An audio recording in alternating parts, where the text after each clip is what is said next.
I'm Peter Gregory, and I'm the Human Resources Director here at the university.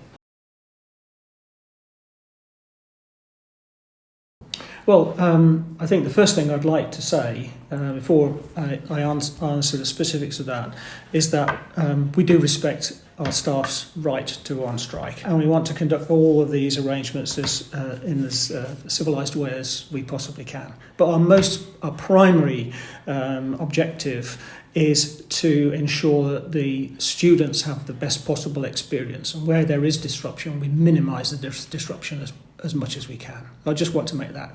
That's a really important point I want to make, first of all. Why are we in dispute? Well, first of all, I think it's right to point out this is a national dispute between all of the higher education institutes in the UK and the University Lecturers Union, the UCU.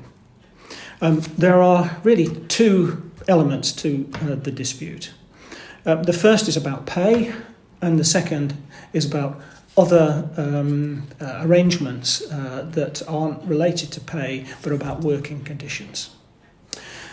So we're in dispute nationally because the offer which the universities have made to the Lecturers Union isn't considered by the Lecturers Union, by the UCU, to be sufficient. What's been offered is 1.8% increase, which was in fact paid last August, because we didn't want our staff to have to wait until all these protracted negotiations continue.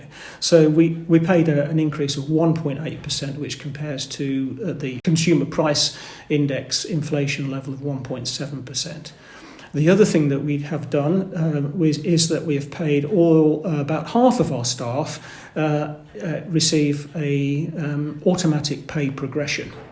And that means that for at least half of our staff had an increase around about 3.6%. So they're the facts of what's been paid. The other elements of the dispute relate to three different types of working arrangements. So the first one is about casualisation, or the union call it precarious working.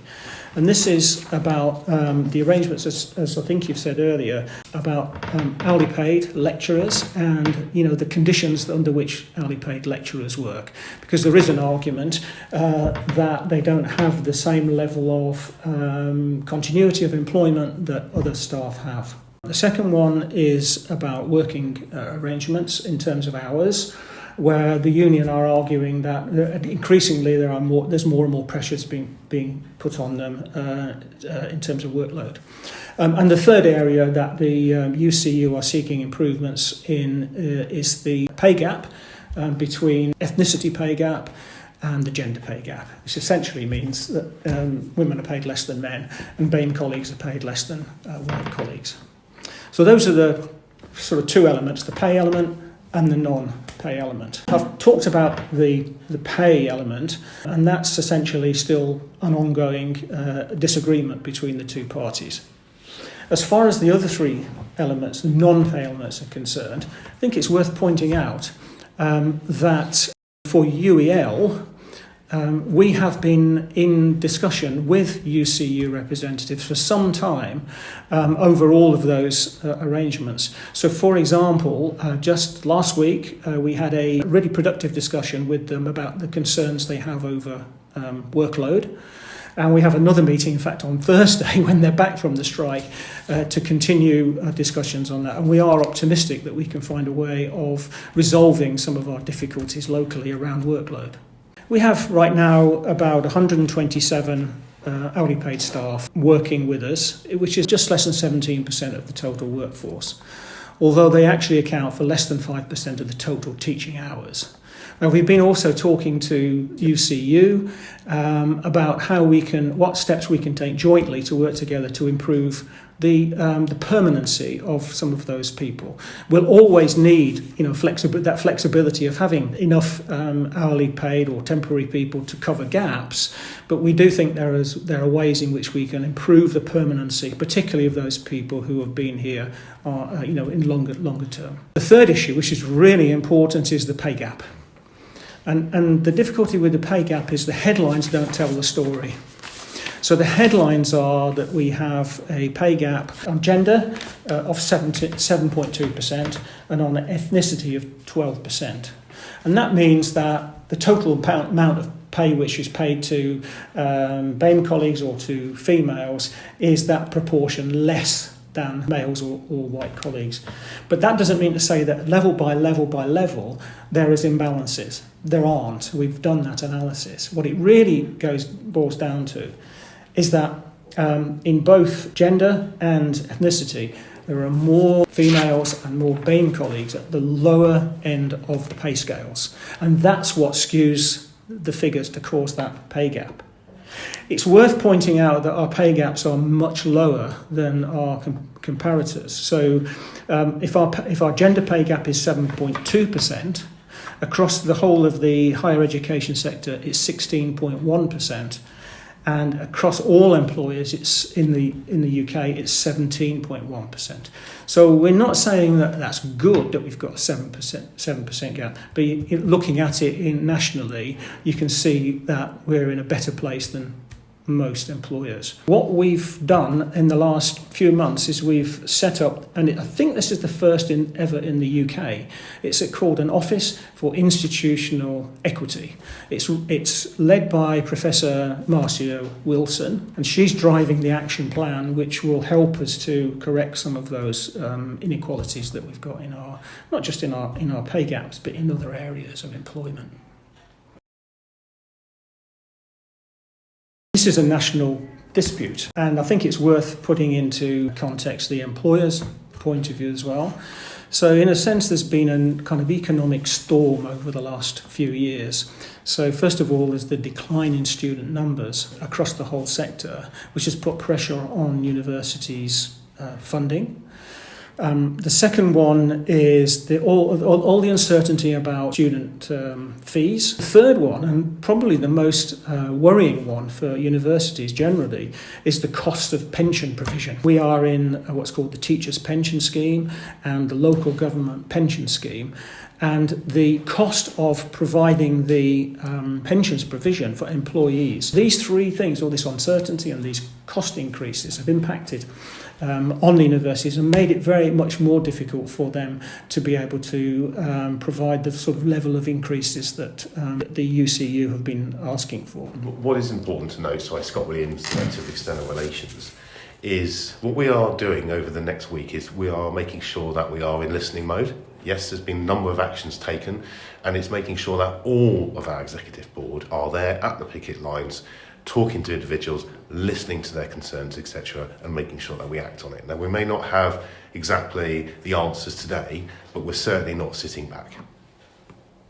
So Scott, myself, Amanda, and other colleagues, we've all been down talking to the pickets this morning. I mean, we know them anyway, but we're also picking up from some of those colleagues that we haven't met, concerns that they have personally. So, we're taking those away to see what we can do in order to deal with some of those concerns. But I think going back to it, our principal objective in this is to minimise the amount of disruption for our students. That's the most important thing. These types of disputes can go on for some time. In fact, joint unions will be formulating a further claim for current year. Whatever happens with this dispute, there will have to be continuing discussions between the national employers and the national unions. If I knew what the answer would be, then I'd have my crystal ball would be working really well. I'm Jill Daniels, and I'm the branch secretary of the UCU union here at UEL. We're out on strike today. We haven't taken this decision lightly, but we're out on strike because of the working conditions at UEL now. Over the last few years, staff have been leaving and have not been replaced, and we're doing more and more work, and we're just can't cope with that any longer. And for the last 10 years we haven't had a proper pay rise in line with inflation. So we've had our living standards cut, and basically we want to improve our conditions, and we've come to the end of the road. So this is why we're on strike. Now we know it's going to affect students in the short term, and we're very sorry about that, but I think in terms of the improvement for our conditions will also improve the conditions for students.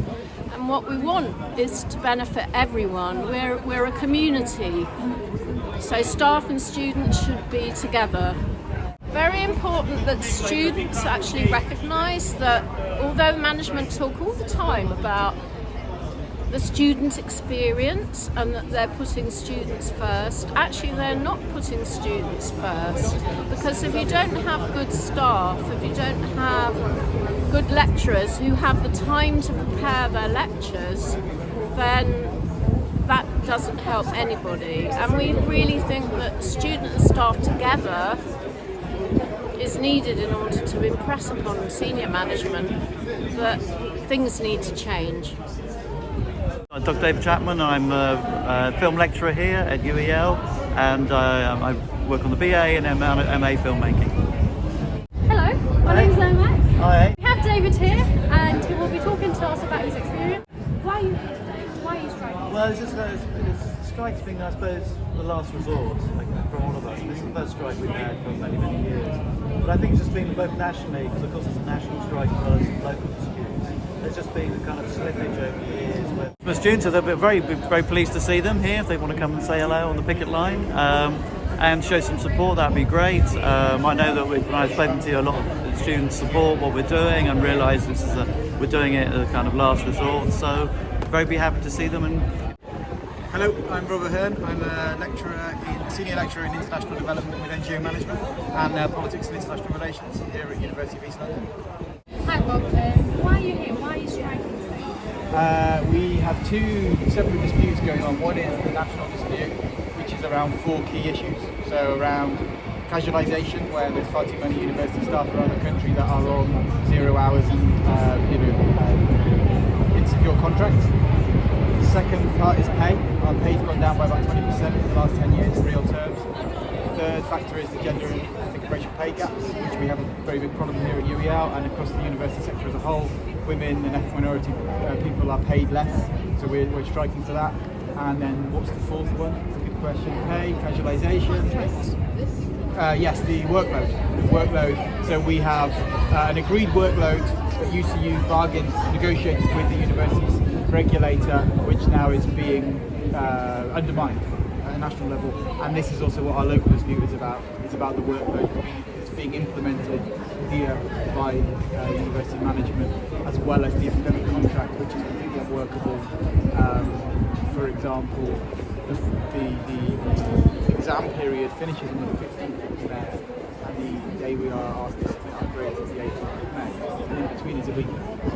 So how you're supposed to mark as many scripts as you need to, effectively, correctly, and to submit the grades on time is nigh impossible, and staff being asked to teach more weeks a year than is agreed in the national contract. I mean, I'm very lucky because I've been here for nearly 10 years, so I'm on a permanent contract. But a colleague of mine, for example, he's on a fractional contract, so he's on a 0.7, 3.5 days a week. But his contract is for September to January, and then February to May. So June, July, August, he's not paid. So he has to make ends meet, he has to make his pay stretch over the whole year.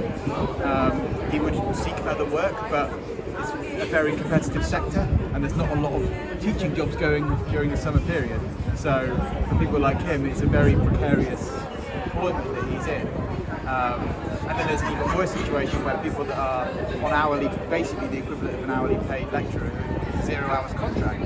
So you're paid by the hour, and it's very precarious. And you can do that for 3 years without having any formalisation of your contract. Why do you think this is happening? Why do you think it's gone down? Your pay has gone down by 20% in short-term contracts? I mean, I would say that the increase in the fees and the marketisation of the university sector is a big reason for this. I think staff are not necessarily valued to the extent that the academic teaching staff are not valued to the extent that they should be, and I don't mean that financially necessarily, because I think the pay is an issue, but personally I think the bigger issues are the gross inequalities that are in the sector.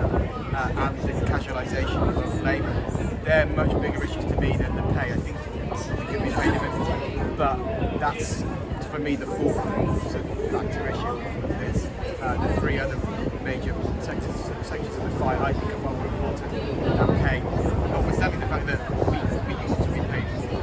If we took our skills and our level of education to the private sector, we would get paid a lot more than we get paid at university. Part of the reason is we want to do it because we see this as a benefit to society as a whole and to our individual students who we care greatly about. Hello, I'm here on the picket line at UEL. We have loads of students here supporting us, standing with us as academic colleagues. Please come down and support us. It is cold, but everyone's friendly. There's free coffee and tea, so come down and support us. Thank you.